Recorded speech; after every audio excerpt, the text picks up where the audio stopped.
ରାଉତରାୟ ଗୁଣ୍ଡିଚା ମନ୍ଦିରର ପରିଚାଳନା କମିଟିର ଅଧ୍ୟକ୍ଷ ଅଛି। ଆଜି 84 ବର୍ଷ ବୟସରେ ଆମର ଉଭୟ ମନ୍ଦିରର ଯେଉଁମାନେ ମନ୍ଦିରକୁ ତିଆରି କରିଥିଲେ ସ୍ୱର୍ଗତ ବଟକୃଷ୍ଣ ପଣ୍ଡା ଆଉ ସ୍ୱର୍ଗତ ଭରତ ମିଶ୍ର ମାନେ ମନ୍ଦିର ହେବା ଦିନଠୁ ଆଜି ପର୍ଯ୍ୟନ୍ତ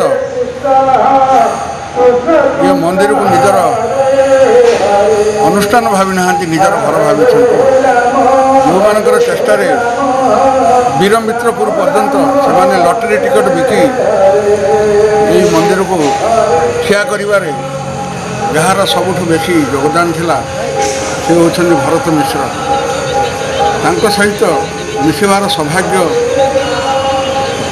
ମୋତେ ବହୁ ଦିନଠୁ ମିଳିଛି। ଏ ମନ୍ଦିର ସହିତ ଓତପ୍ରୋତ ଜଡ଼ିତ ହେଲା ପରେ ସେ ଜଣେ ଏଭଳି ନିଷ୍ଠଭାଷୀ ଲୋକ ଥିଲେ।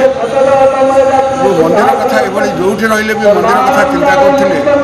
ରୋଗ ଶଯ୍ୟାରେ ରହିକରି ମଧ୍ୟ ମୋତେ ବାରମ୍ବାର ଫୋନ୍ କରୁଥିଲେ ମନ୍ଦିର କେମିତି କ'ଣ ହେଉଛି କ'ଣ ନାହିଁ। ଏଇ ବର୍ଷ ଯେତେବେଳେ ଏଇ ମନ୍ଦିର ଆଜି ପର୍ଯ୍ୟନ୍ତ ପ୍ରତିଷ୍ଠା ହୋଇନଥିଲା ତାଙ୍କରି ଚେଷ୍ଟାରେ ସେ ହିଁ ମୋତେ ଅନୁପ୍ରାଣିତ କରିଥିଲେ।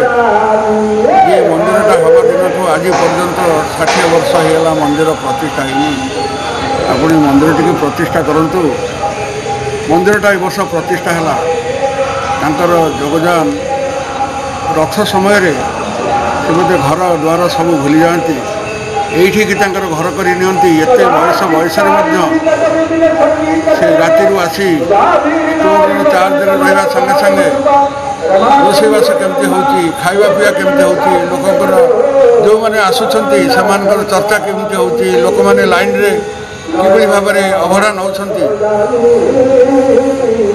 ତାଙ୍କୁ ହରାଇ ମନ୍ଦିର ବହୁତ ବଡ଼ ଲସ୍ କରିଛି। ମୁଁ ଭାବୁଛି ତାଙ୍କର ଜାଗା ଆମେ ଯେତେ ଏଠି ଅଛୁ ତାଙ୍କ ଜାଗା ଆମେ କେହି ନେଇପାରିବୁନୁ। ତାଙ୍କର ଯେତିକି ଅବଦାନ ଥିଲା ଏ ମନ୍ଦିର ପ୍ରତି ତାକୁ କୌଣସି ମତେ ମଧ୍ୟ ଆମର ଯେଉଁମାନେ ଏ ମନ୍ଦିର ସହିତ ଆଟାଚ୍ ଅଛନ୍ତି କେବେ ଭୁଲି ପାରିବେନି। ସେ ସମସ୍ତଙ୍କୁ ଭଲ ପାଉଥିଲେ।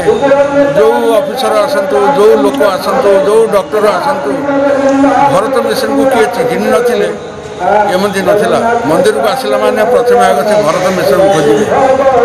ତାଙ୍କର ଯେଉଁମାନେ ଅଛନ୍ତି, ଯେଉଁମାନେ କି ମନ୍ଦିର ସହିତ ମଧ୍ୟ ସମ୍ପୃକ୍ତ ଅଛନ୍ତି, ସେମାନେ ମଧ୍ୟ ରଥ ସମୟରେ ମଧ୍ୟ ତାଙ୍କର କଣ୍ଟ୍ରିବ୍ୟୁସନ୍ ବି ବହୁତ ଅଛି। ମୁଁ ଆଶା କରୁଛି ତାଙ୍କର ଆତ୍ମା ଯେଉଁଠି ଥାଉ, ଯେଭଳି ଭାବରେ ଥାଉ, ତାଙ୍କର ଆତ୍ମା ଶାନ୍ତିରେ ରହୁ। ଯେଉଁଦିନ ରାତି 12ଟାରେ ଖବର ପାଇଲି ମିଶ୍ର ବାବୁ ଆଉ ନାହାନ୍ତି, ମୋତେ ପ୍ରଥମେ ଆମର ଏଠି ବାବାଜୀ ମିଶ୍ର ଜଣାଇଲେ। ତାପରେ ତାଙ୍କ ପୁଅ ବି ଫୋନ୍ କଲେ। ସେଇଦିନ ଭୋର 5ଟାରେ ଦିଲ୍ଲୀ ବାବୁ ଆସିକି ପହଞ୍ଚିଲେ। ମୁଁ ପ୍ରଥମେ ଦିଲ୍ଲୀ ବାବୁଙ୍କୁ ନେଇକରି ସେଇ ଜଗଦା ତାଙ୍କର ଘରକୁ ସକାଳୁ ସକାଳୁ ତାଙ୍କର ମୃତ ଶରୀର ପାଖରେ ଦିଲ୍ଲୀ ବାବୁଙ୍କୁ ନେଇକି ପହଞ୍ଚାଇଲି, ଶ୍ରଦ୍ଧାଞ୍ଜଳି ଦେଲି। ଏତେ ଭଲ ଲୋକ ଥିଲେ, ଯେତେ ବି କହିଲେ କମ୍ ହେବ। ଆଶା କରୁଛି ଏ ଅନୁଷ୍ଠାନ ତାଙ୍କର ଆଶୀର୍ବାଦ, ଏ ଅନୁଷ୍ଠାନକୁ ତାଙ୍କର ସବୁବେଳେ ଆଶୀର୍ବାଦ ରହିବ। ଏ ଅନୁଷ୍ଠାନ ଆହୁରି ବଢ଼ିବ, ଭଲ ହେବ। ସେ ଯେଉଁଠି ରହନ୍ତୁ ତାଙ୍କ ଆତ୍ମା ଶାନ୍ତିରେ ରହୁ, ଏତିକି ଜଗନ୍ନାଥଙ୍କ ପାଖରେ ମୋର କାମନା। ଧନ୍ୟବାଦ। ଜଗନ୍ନାଥ ମହାପ୍ରଭୁଙ୍କୁ ଆଉ ନୃସିଂହନାଥ ମହାପ୍ରଭୁଙ୍କୁ କୋଟି କୋଟି ନମସ୍କାର କରୁଛି। ତା ସହିତ ଆମ ସମସ୍ତେ ଯେଉଁମାନେ ମୋ ବାପାଙ୍କର ପ୍ରେମୀ ଲୋକ ଠିଆ ହେଇଛନ୍ତି ସମସ୍ତଙ୍କୁ କୋଟି କୋଟି ନମସ୍କାର କରୁଛି। ମୋ ବାପା ହେଉଛନ୍ତି ମନ୍ଦିରର ଫାଉଣ୍ଡେସନ୍, ମୂଳ ପିଣ୍ଡ ତିଆରି କରିଛନ୍ତି। ତା ସହିତ ଭିକ ମାଗିକି ମୋ ବାପା ଏ ମନ୍ଦିରର ଫାଉଣ୍ଡେସନ୍ ଆରମ୍ଭ କରି ଏ ପର୍ଯ୍ୟନ୍ତ ଆଣିଛନ୍ତି। ଆଜି ଚାଲିଗଲେ ମୋର ଯେତିକି କର୍ତ୍ତବ୍ୟ ମୁଁ ମନ୍ଦିର ସହିତ ଜଡ଼ିତ ଅଛି, ଜଡ଼ିତ ରହିବି। ସେ ନୃସିଂହନାଥ ମୋ ବାପାଙ୍କ ଆତ୍ମାର ସଦ୍ଗତି ହେଉ, ଏତିକି ମୋର କାମନା। ଜୟ ଜଗନ୍ନାଥ।